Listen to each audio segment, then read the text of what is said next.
കൃഷ്ണനെയൊക്കെ കാണിക്കുന്ന ഇങ്ങനെ ഫീൽ കിട്ടും. ഇങ്ങനെ ഫീൽ നമുക്ക് രോമാഞ്ചം അടിപ്പിക്കുന്ന രീതിയിൽ ഫീൽ ചെയ്യുന്നുണ്ടോ. കൽക്കി എന്ന് പറഞ്ഞ സിനിമ ഞാൻ പോയി കണ്ടു. എനിക്ക് ഇഷ്ടപ്പെട്ടു, ഭയങ്കരമായിട്ട് ഇഷ്ടപ്പെട്ടു. അതിഗംഭീരമായിട്ടൊരു സിനിമയാണ്. ആദ്യത്തെ ഒരു 5 മിനിറ്റിൽ രോമാഞ്ചം വരും. മഹാഭാരതത്തിൽ കൃഷ്ണനെയും ഒക്കെ കാണിച്ചിട്ട് അതിന്റെ വിഷ്വൽ ട്രീറ്റ്. അമിതാഭ് ബച്ചനെയൊക്കെ ഞാൻ ആദ്യമായിട്ടാണ് ബിഗ് സ്ക്രീനിൽ ഇരുന്ന് കാണുന്നത്. അമിതാഭ് ബച്ചന്റെ ഒക്കെ ഒരു സ്ക്രീൻ പ്രസൻസ് ഉണ്ടല്ലോ, ഒരു രക്ഷയില്ല. നാഗ് അശ്വിൻ എന്ന് പറഞ്ഞ ഡയറക്ടർ, നിങ്ങൾക്ക് കളി അറിയാം, പണി അറിയാം. കൃത്യമായ രീതിയിൽ ഇത്രയും വർഷം നിങ്ങൾ ഹാർഡ് വർക്ക് ചെയ്തതിന്റെ റിസൾട്ട് ആ സിനിമയിൽ കാണാൻ പറ്റുന്നുണ്ട്. പിന്നെ ഒരു കാര്യം ഞാൻ പറയാം, പല വ്ളോഗർമാരും യൂട്യൂബർമാരും പറയാത്തൊരു കാര്യമാണ്. ചിലപ്പോൾ ഈ ചില ഓഡിയൻസിന് സിനിമ ഇഷ്ടപ്പെട്ടു വരത്തില്ല. ഞാൻ ഓഡിയൻസിനെ പറ്റി പറയാം. നിങ്ങൾ ഞായറാഴ്ചകളിൽ സർക്കാർ ഉദ്യോഗസ്ഥരൊക്കെ ആയിട്ടിരിക്കുന്നവർ ഫാമിലിയൊക്കെ ആയിട്ട് പോയി ഒന്ന് ആസ്വദിക്കാൻ, ഒന്ന് റിലാക്സ് ചെയ്യാൻ, അല്ലെങ്കിൽ പ്രായമായ അച്ഛനും അമ്മയൊക്കെ ആയിട്ട് പോയി ഒന്ന് ആസ്വദിക്കാൻ, റിലാക്സ് ചെയ്യാൻ, ഒന്ന് മനുഷ്യന്റെ ഹൃദയത്തിൽ തൊടുന്ന സിനിമകൾ കാണാൻ, കോമഡി കാണാൻ, ഒരല്പം ചിരിക്കാൻ ഒക്കെയാണ് തിയേറ്ററിലേക്ക് പോകുന്നുണ്ടെങ്കിൽ ഞാനത് റെക്കമെൻഡ് ചെയ്യില്ല.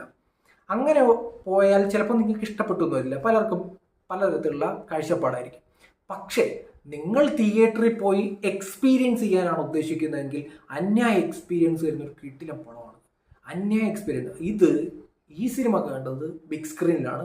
ഒരു കാരണവശാലും ഫോണിൽ കണ്ടു കഴിഞ്ഞാൽ ഇഷ്ടപ്പെടൂല, ടി വിയിൽ കണ്ടു കഴിഞ്ഞാൽ ഇഷ്ടപ്പെടില്ല. ബിഗ് സ്ക്രീനിൽ അത്രയും ഫോക്കസ് ചെയ്ത് നമ്മൾ ഇരുന്ന് കണ്ടു കഴിഞ്ഞാൽ ഭയങ്കര വിഷ്വൽ ട്രീറ്റ് ആണ്, ഭയങ്കര വിഷ്വൽ ട്രീറ്റ്.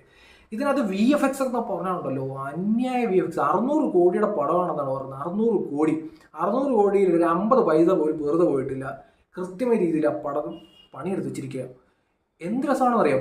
ഈ മഹാഭാരതം നമുക്ക് എല്ലാവർക്കും, എല്ലാ മതത്തിൽപ്പെടുന്ന ആൾക്കാർക്കും കൃഷ്ണനെയും അർജുനെയും മഹാഭാരതമൊക്കെ ഏകദേശമൊക്കെ അറിയാം. അങ്ങനെ എല്ലാവരും പോയി കഴിഞ്ഞാൽ ഫീല് ചെയ്യും സിനിമ. നമ്മുടെ പുരാണത്തിലുള്ള സൂപ്പർ ഹീറോസിനെയൊക്കെ എടുത്തിട്ട് നമുക്ക് എത്ര മനോഹരമായിട്ട്, എത്ര കിടിലനായിട്ട് സൂപ്പറായിട്ട് സിനിമ ചെയ്യാൻ പറ്റുമെന്ന് അറിയാം. ഈ സിനിമ കണ്ടുകൊണ്ടിരുന്നപ്പോൾ എനിക്ക് ഫീൽ ചെയ്ത ഒരു കാര്യമുണ്ട്. മഹാഭാരതം തന്നെ ആ രീതിയിൽ ഇതിനകത്ത് പ്രസന്റ് ചെയ്യുന്ന രീതിയിൽ ഒരു സിനിമയാക്കി ഇവർ തന്നെ ഇത് കാണിച്ചങ്ങ് തീർത്തായിരുന്നെങ്കിലുണ്ടല്ലോ, എന്തോ ഫീലാണെന്നറിയോ. എന്ത് ഫീലായിട്ടാണ് സിനിമ കാണിച്ചത്. ഇതിനകത്ത് അമിതാഭ് ബച്ചന്റെ കാര്യം പറയാൻ നേരത്ത് ഞാൻ പറഞ്ഞല്ലോ, ഞാൻ ഇതുവരെ അമിതാഭ് ബച്ചന്റെ ഒന്നും സിനിമ നമ്മൾ തിയേറ്ററിൽ കണ്ടിട്ടില്ലാത്ത ആൾക്കാരാണ്. പക്ഷെ അമിതാഭ് ബച്ചന്റെ ആ ഒരു ഹൈറ്റിൽ ഈ സിനിമയിൽ കാണിക്കുന്ന ഏറ്റവും ഹൈറ്റ് ഉള്ള ഒരു വ്യക്തിയായിട്ടാണ് അമിതാഭ് ബച്ചന്. അവിടെ എവിടെയും സത്യത്തിൽ ഇത് പാളിപ്പോ, അവിടെ ഒന്നും പാളാതെ ഈ സിനിമ എടുത്ത് വെച്ചിരിക്കുകയാണ്. ഇതിന്റെ ഡയറക്ടർ ഈ ആക്ടർമാരോട് പോയി ഇത് എങ്ങനെ കഥ പറഞ്ഞു എന്ന് പോലും എനിക്കറിയത്തില്ല. ഇവരെങ്ങനെ ഇതിനകത്ത് വന്ന് വീഴുന്നു, അല്ലെങ്കിൽ സമ്മതം പറഞ്ഞെന്ന് പോലും അറിയത്തില്ല. ദീപിക പദുക്കോന്റെ ഒക്കെ പെർഫോമൻസ് അടിപൊളിയാണ്. ശോഭന അടിപൊളിയാണ്.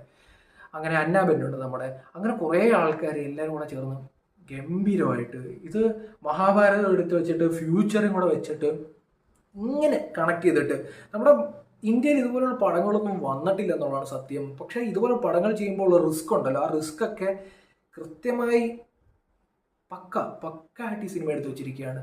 അന്യായ വിഷ്വൽ ട്രീറ്റ് ആണ്. ഞാൻ ആദ്യം പറഞ്ഞല്ലോ, ഓഡിയൻസിന്റെ പൾസ് അനുസരിച്ചായിരിക്കും ഈ സിനിമ നമുക്ക് ഇഷ്ടപ്പെടാൻ പോകുന്നത്. ഓഡിയൻസിന്റെ പൾസ് നിങ്ങൾക്ക് ഞാൻ ആദ്യം പറഞ്ഞൊരു കാറ്റഗറി ആണെന്നുണ്ടെങ്കിൽ നിങ്ങൾ ടിക്കറ്റ് എടുക്കണമെന്ന് ഞാൻ പറയുന്നില്ല. പക്ഷേ തിയേറ്ററിൽ പോയിട്ട് ഇതിന്റെ ഒരു പെർഫോമൻസ് കണ്ടിരിക്കാൻ എന്ത് മനോഹരമായിട്ടാണ് അറിയുന്നത്. ഇതിനകത്ത് VFX ചെയ്തിരിക്കുന്നത് ഭയങ്കരമായിട്ട് ഒരു രക്ഷയില്ലാത്ത രീതിയിലാണ് ഇത് ചെയ്തു വെച്ചിരിക്കുന്നത്. നമുക്കിതിങ്ങനെ ഫീല് ചെയ്യും സിനിമ. മഹാഭാരതത്തിൽ കൃഷ്ണൻ്റെയൊക്കെ ഫേസ് കാണിക്കാത്ത രീതിയിലാണ് ഇതിനകത്ത് പെർഫോമൻസ്. ഒരു രക്ഷയില്ല എന്ന് പറഞ്ഞാൽ ഒരു രക്ഷയില്ല.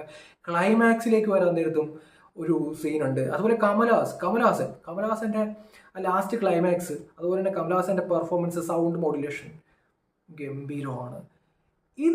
ഈ സിനിമ ഈ ടീം മഹാഭാരതം ഈ സിനിമ ഇതേ രീതിയിൽ ഫുള്ള്, അതിനകത്ത് ഒരു 10 മിനിറ്റേ ഉള്ളൂ മഹാഭാരതത്തിന്റെ പോർഷൻ കാണിക്കുന്നത്. ഈ ഒരു ഫുൾ ഫിലിം എടുത്തായിരുന്നെങ്കിലുണ്ടല്ലോ, രക്ഷയില്ലാത്ത അവസ്ഥ തന്നെ. മഹാഭാരതമൊക്കെ അങ്ങനെ കാണണം. ഈ ചരിത്രം കാണിക്കുന്ന കൃഷ്ണനെയൊക്കെ കാണിക്കുന്ന ഇങ്ങനെ ഫീൽ കിട്ടും. നമുക്ക് രോമാഞ്ചം അടിപ്പിക്കുന്ന രീതിയിൽ ഫീൽ ചെയ്യുന്നുണ്ട് പടം. ധൈര്യമായിട്ട് കണ്ടിട്ടില്ലെങ്കിൽ തിയേറ്ററിൽ പോയി കാണുക. അല്ലാതെ ഈ ചെറിയ സ്ക്രീനിൽ വന്നിട്ട് വിമർശിച്ചിട്ട് കാര്യമില്ല.